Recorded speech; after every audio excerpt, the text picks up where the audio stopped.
আজকে আমি বাঁধাকপি দিয়ে অন্যরকম একটা নাস্তা বানালাম। আর এই বাঁধাকপিটা হচ্ছে এরকম করে কেটে নিতে হবে।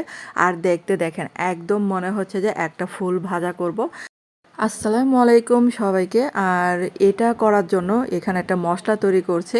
আর এখানে দিয়ে দিলাম মানে হলুদের গুঁড়া দিয়ে দিলাম। আর এখন দিয়ে দিলাম ধনে গুঁড়া। তারপর যে আমি কিন্তু কিছুটা চিলি ফ্লেক্স দিয়ে দিলাম এটার মধ্যে। আর দিলাম স্বাদ মতো লবণ।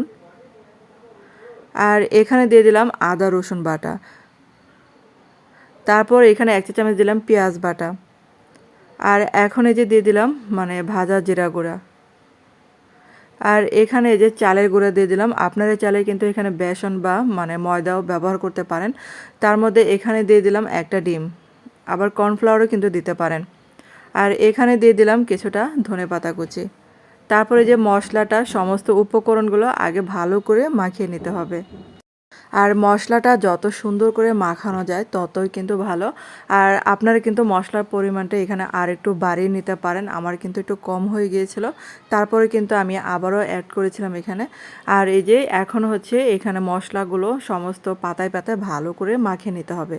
আর এটা যত মানে মশলা দিয়ে মাখাবেন ততই কিন্তু ভালো হবে।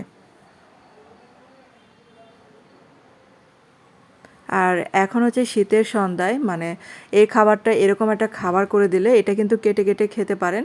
আর মানে আস্ত যদি না খেতে পারেন এটা পরিবারের সদস্যদেরকে এরকম করে কেটে দিবেন, দেখবেন যে অনেক মানে ভালো লাগবে। তারপর দেখেন প্রত্যেকটা পাতার মধ্যে আমি যে মশলাগুলো দিচ্ছি। আর আমার কাছে মনে হচ্ছে যে এটা খাওয়ার থেকে দেখতেই মানে অনেক সুন্দর লাগে। আর এই যে দেখেন প্রত্যেকটা পাতার মধ্যে আবারও মানে ভালো করে লাগিয়ে নিচ্ছে। তারপর হচ্ছে দেখেন বাঁধাকপির উল্টা সাইডেও কিন্তু লাগিয়ে নিচ্ছে ভালো করে।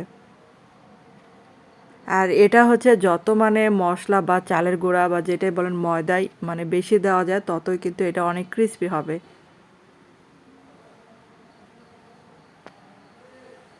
আর বন্ধুরা যারা আজকে আমার চ্যানেলে প্রথম ভিডিও দেখছেন কিন্তু চ্যানেলটাকে সাবস্ক্রাইব করতে ভুলে গেছেন, প্লিজ তাদের কাছে অনুরোধ রইল চ্যানেলটাকে সাবস্ক্রাইব করে আমার পাশে থাকতে পারেন।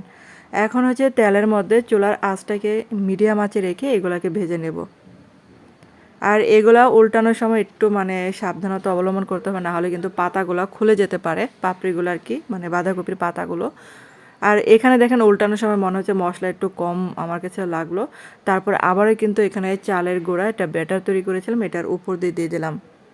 আর এটা হচ্ছে যত চালের গুঁড়াটা মানে বেশি দেওয়া যায় তত এটা ক্রিস্পি হবে এবং অনেক মানে মজার হবে। তো এটা দেখেন আমার কিন্তু ভাজা হয়ে গেছে, এটার উপরেটা কিন্তু ক্রিস্পি হয় আর ভিতরেটা কিন্তু সফট হয়। তো ধন্যবাদ এতক্ষণ আমার ভিডিওটা দেখার জন্য।